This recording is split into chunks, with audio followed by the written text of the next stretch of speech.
하나님의 말씀은 사무엘상 10장 5절에서 7절 말씀입니다. 그 후에 내가 하나님의 산에 이르리니 그곳에는 블레셋 사람들의 영문이 있느니라. 내가 그리로 가서 그 성읍으로 들어갈 때에 선지자의 무리가 산당에서부터 비파와 소고와 저와 수금을 앞세우고 예언하며 내려오는 것을 만날 것이요 내게는 여호와의 영이 크게 임하리니 너도 그들과 함께 예언을 하고 변하여 새 사람이 되리라. 이 징조가 내게 임하거든 너는 기회를 따라 행하라. 하나님이 너와 함께 하시느니라. 아멘. 사울이 이제 사무엘로부터 기름 부음을 받죠. 왕으로서. 그것이 바로 사무엘 개인이 준 것이 아니고 나 하나님 여호와로부터 기름 부음을 받았다는 것을 확증하기 위해서 세 가지를 보여주시죠. 하나님께서. 먼저는 라헬의 그 묘지가 있는 그곳에서 두 사람을 만나게 하고, 또 지난 시간에는 이제 예배하러, 베델로 예배하러 올라가는 세 사람을 보게 합니다. 또 오늘은 사울이 이제 하나님의 산에 이르면 비파와 소고와 저와 수금을 앞세우고 말씀을 전하며 내려오는 선지자들의 무리를 만날 것이라고 합니다. 이들 선지자는 주석가들에 따르면 당시 사무엘 선지자의 그 선지자 학교 생도들이었을 거라는 것입니다. 이들 선지자는 그 생도들은 그 학교의 선지자 학교의 생도들은 선지자는 하나님을 노래하며 하나님의 말씀을 전하는 모습으로 사울을 만나게 됩니다. 다른 말로 말씀드려서 하나님께서 이러한 모습을 만나게 해주셨다는 것이죠. 그러므로 성도란 하나님을 뵙는 것으로 끝나는 것이 아니라 지난 시간에는 베델로 이제 예배하러 올라가는 자들을 만나지 않았습니까? 그것으로 끝나는 것이 아니라 하나님을 예배하고 하나님을 배웠으면 내가 만난 하나님을 세상에 전하는 자로 살아가야 된다는 것이죠. 바로 사울도 세상을 이제 이스라엘을 통치하면서 이러한 모습으로 통치를 해야 된다는 것입니다. 또 계속해서 6절 내게는, 다시 말해서 사울에게는 여호와의 신이 크게 임하리니 성령이 임한다는 것입니다. 너도 그들과 함께 예언을 하고 하나님의 말씀을 전하고 변하여 새 사람이 되리라. 이렇게 완전히 옛사람은 끊고 새로운 지경에 진입한 자로, 인생의 변곡점을 맞는 자로 살아가게 될 것이라는 것이죠. 사울에게 하나님은 예배하기 위해서 하나님을 만나러 가는 사람을 만나게 하시고, 또 산에서 내려오는 선지자들이 찬양하며 말씀 전하는 것을 보게 하심으로써 왕으로서 어떻게 통치해야 됨을 보여주시고 계신다는 것입니다. 곧 통치라는 것은 그리스도의 뜻을 전하며 통치해야 된다는 것이죠.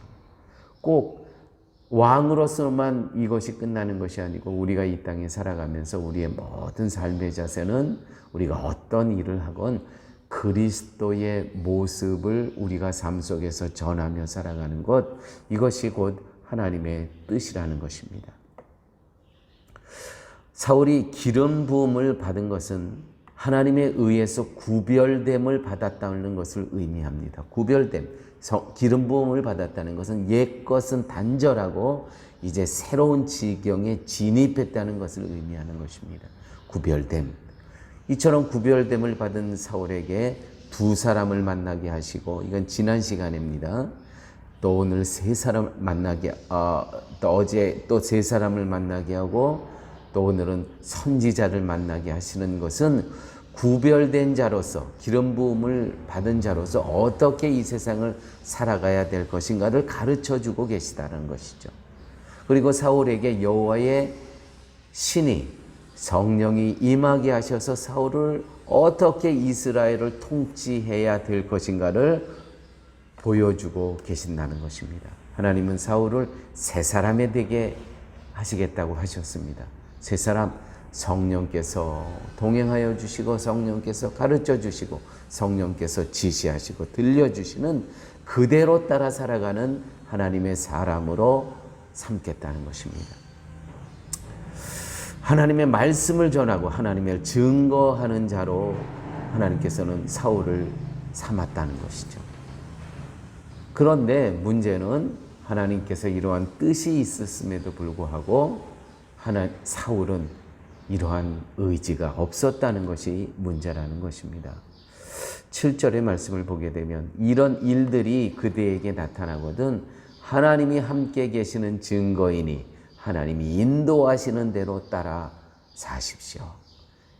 표준 세번역으로 제가 읽었는데 우리가 쓰는 성경에서는 이런 기회가 너희에게, 너 사울에게 나타내거든 이것이 곧 하나님께 함께 거하시는 증거로 알고 하나님의 영이 임했다는 것이죠. 하나님의 신이 임하시면 이것이 하나님의 인도하시는 대로 따라 살라 이 말입니다.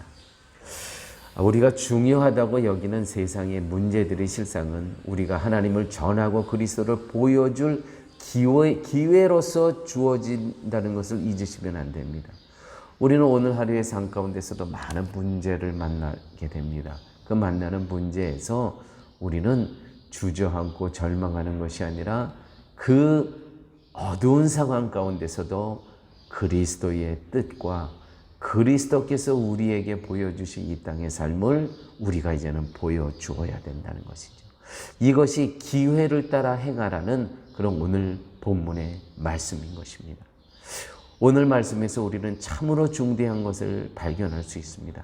우리는 사울처럼 잃어버린 암나기들을 그것이 중요해서 그것만 찾아 헤매는 인생으로 우리들도 살아왔다는 것이죠. 성도로서 하나님을 만나고 하나님을 전하고 증거해야 하는 문제에 대해서는 전혀 중요한 것으로 여기지 않고 내 눈에 보이는 것만 중요하게 여기고 그것을 찾아 헤매는 우리의 모습이었다는 것이죠. 이것이 우리의 삶의 실체라면 오늘 우리는 하나님이 우리를 구별된 자로 세우셔서 인도하시고자 하시는 하나님의 방향을 새롭게 정립해야 된다는 것입니다. 그것이 십자가 항구로 향하는 성도의 삶이어야 된다는 것이죠. 성도는 하나님에 의해 구별된 자로 부름을 입었습니다. 성령을 보내셔서 변하여 새 사람이 되게 하셨습니다. 이제 우리에게 필요한 것은 세상의 문제로 염려하지 않고 오늘 본문에서 사울에게 보여주신 산에서 내려오는 그 선지자들의 모습이 곧 우리의 모습이 되어야 된다는 것이죠. 이것이 우리를 향하신 하나님의 뜻이라는 것입니다. 우리는 어떤 문제 앞에서도 찬양하며 말씀을 전하며 성령 충만한 자로 이 땅의 삶을 살아야 된다는 것이죠. 성도에게 중대한 문제는 몸이 아픈 것도 아니고 어려운 일을 만나는 것도 아닙니다.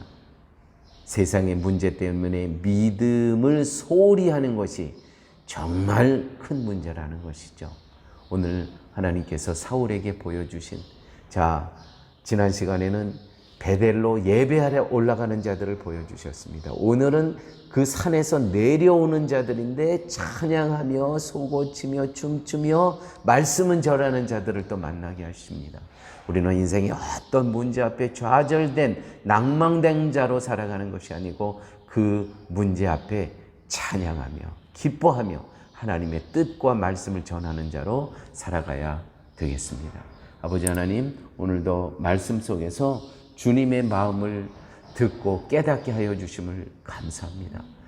오늘 하루 만나는 상황 가운데 어렵고 힘들고 절망스럽고 앞이 보이지 않는 문제 가운데서도 우리가 찬양하며 기뻐하며 하나님의 뜻과 말씀을 전하는 자로 살게 하여 주옵소서. 예수님 이름으로 기도드렸습니다. 아멘.